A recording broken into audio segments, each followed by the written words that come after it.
मैं आरजे कार्तिक आपका स्वागत करता हूं सीखो ऑफिशियल शो महाभारत के किस्से में। चीरहरण के समय भगवान श्री कृष्ण ने द्रौपदी के पुकारने की प्रतीक्षा क्यों की? महाभारत में द्यूत क्रीड़ा के समय युधिष्ठिर ने द्रौपदी को दांव पर लगा दिया और दुर्योधन की ओर से मामा शकुनी ने द्रौपदी को जीत लिया। उस समय दुशासन द्रौपदी को बालों से पकड़कर घसीटते हुए सभा में ले आया। जब वहां द्रौपदी का अपमान हो रहा था तब पितामह भीष्म, द्रोणाचार्य और विदुर जैसे न्यायकर्ता और महान लोग भी बैठे थे, लेकिन वहां मौजूद सभी बड़े दिग्गज मुंह झुकाए बैठे रह गए। द्रौपदी को घसीट कर लाया जा रहा था, तब तक भी द्रौपदी को यह भान नहीं था कि मेरा चीरहरण होने वाला है। जब दुशासन से भरी सभा में द्रौपदी की साड़ी उतारने के लिए कहा गया, तब द्रौपदी को इस बात का एहसास हुआ कि संकट बड़ा है। उस समय उन्होंने अपने सबसे प्रिय सखा भगवान श्री कृष्ण का नाम पुकारा, हरि हरि अभयम कृष्णा अभयम। उद्धव गीता या उद्धव भागवत में भगवान श्री कृष्ण के सखा उद्धव उनसे संबंध में कई सारे प्रश्न करते हैं। उद्धव कहते हैं, हे कृष्ण, आप पांडवों के आत्मीय प्रिय मित्र थे।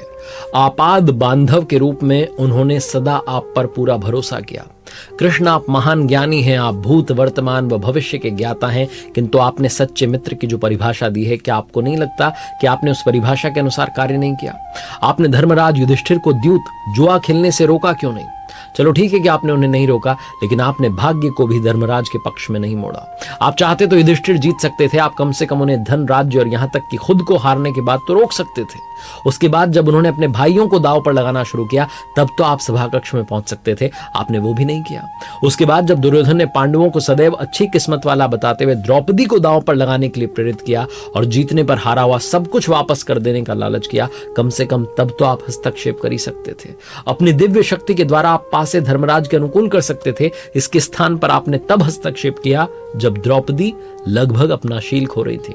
तब आपने उसे वस्त्र देकर के द्रौपदी के शील को बचाने का दावा किया, लेकिन आप ये दावा कर भी कैसे सकते हैं? उसे एक आदमी घसीट कर सभा में लाता है और इतने सारे लोगों के सामने निर्वस्त्र करने के लिए छोड़ देता है। एक महिला का शील क्या बचा? आपने क्या बचाया? अगर आपने संकट के समय में अपनों की सहायता नहीं की तो आपको आपाद बांधव कैसे कहा जा सकता है? बताइए, आपने संकट के समय में सहायता नहीं की तो क्या फायदा? क्या यही धर्म है? इन प्रश्नों को पूछते पूछते उद्धव का गला रूंध गया, उनकी आंखों से आंसू बहने लगे। भगवान श्री कृष्ण मुस्कुराते हुए बोले, प्रिय उद्धव, ये सृष्टि का नियम है कि विवेकवान ही जीतता है।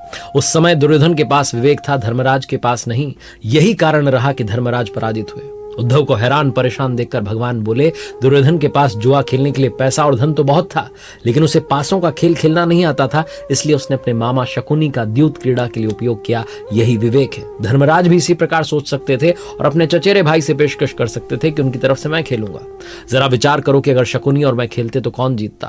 पासे के अंक उसके अनुसार आते हैं, मेरे अनुसार। चलो इस बात को जाने दो, उन्होंने मुझे खेल में शामिल नहीं किया, इस बात के लिए उन्हें क्षमा किया जा सकता है, लेकिन उन्होंने विवेक शून्यता से एक और बड़ी गलती की, और ये कि उन्होंने मुझसे प्रार्थना की कि मैं तब तक सभा कक्ष में ना आऊं जब तक कि मुझे बुलाया ना जाए। क्योंकि अपने दुर्भाग्य से खेल मुझसे छुपकर खेलना चाहते थे, वो नहीं चाहते थे मुझे मालूम पड़े कि वो जुआ खेल रहे हैं।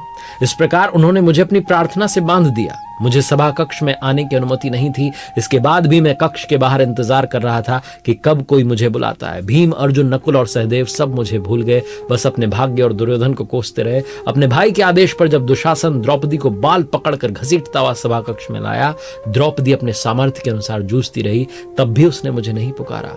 उसकी बुद्धि तब जागृत हुई जब दुशासन ने उसे निर्वस्त्र करना प्रारंभ किया। तब उसने स्वयं पर निर्भरता छोड़कर हरि हरि अभयम कृष्ण अभयम की गुहार लगाई। तब मुझे उसके शील की रक्षा का अवसर मिला। जैसे ही मुझे पुकारा गया, मैं अविलंब पहुंच गया। अब इस स्थिति में मेरी गलती कहां है, बताओ? उद्धव ने कहा, कान्हा, आपका स्पष्टीकरण प्रभावशाली अवश्य है, लेकिन मुझे पूर्ण संतुष्टि नहीं। एक और प्रश्न पूछ सकता हूं? भगवान श्री कृष्ण ने अनुमति दी तो उन्होंने पूछा कि इसका अर्थ तो यह हुआ कि आप तभी आओगे जब आपको बुलाया जाएगा। क्या संकट से घिरे अपने भक्त की मदद करने आप स्वतः नहीं आओगे? भगवान मुस्कुराए और बोले, उद्धव, इस सृष्टि में हरेक का जीवन उसके स्वयं के कर्म फल के आधार पर चलता है। न तो मैं इसे चलाता हूं, नहीं इसमें कोई हस्तक्षेप करता हूं। मैं साक्षी हूं। मैं सदैव तुम्हारे पास रहकर जो हो रहा है उसे देखता हूं। यही ईश्वर का धर्म है। उल्हाना देते उद्धव ने पूछा, वाह वाह, बहुत अच्छा कृष्ण, तो इसका अर्थ यह हुआ कि आप हमारे समीप खड़े रहकर हमारे सभी दुष्कर्मों का निरीक्षण करते रहेंगे, हमसे पाप करवाते रहेंगे, हम पाप पर पाप करते रहेंगे और आप हमें साक्षी बनकर देखते रहेंगे। आप क्या चाहते हैं कि हम भूल करते रहें, पाप की गठरी बांधते रहें, फल उसका भुगतते रहें? तब भगवान जी बोले, उद्धव, तुम शब्दों के गहरे अर्थ को समझो। जब तुम समझकर अनुभव कर लोगे कि मैं तुम्हारे समीप साक्षी के रूप में हर पल हूं, तो क्या तुम कुछ भी गलत या बुरा कर सकोगे? तुम निश्चित रूप से कुछ भी बुरा नहीं कर सकोगे। जब तुम ये भूल जाते हो और ये समझने लगते हो कि मुझसे छुपकर कुछ भी कर सकते हो, तभी तुम कठिनाइयों में फंसते हो। धर्मराज का ज्ञान ये था, उसने माना कि वो मेरी जानकारी के बिना जुआ खेल सकता है। अगर उसने समझ लिया होता कि मैं प्रत्येक के साथ हर समय साक्षी के रूप में उपस्थित हूं, तो क्या खेल का रूप कुछ और नहीं होता? उद्धव मंत्रमुग्ध हो गए और बोले, प्रभु कितना गहरा दर्शन है, कितना महान सत्य है। प्रार्थना और पूजा पाठ से ईश्वर को हमारी मदद के लिए बुलाना तो सिर्फ हमारी पर भावना है, किंतु जैसे ही हम ये विश्वास करना शुरू करते हैं कि ईश्वर के बिना पत्ता भी नहीं हिलता, तब हमें साक्षी के रूप में उनकी उपस्थिति महसूस होने लगती है। गड़बड़ तो तब होती है जब हम इसे भूलकर सांसारिकता में डूब जाते हैं। आज का एपिसोड आपको कैसा लगा? अवश्य बताइएगा अपना फीडबैक और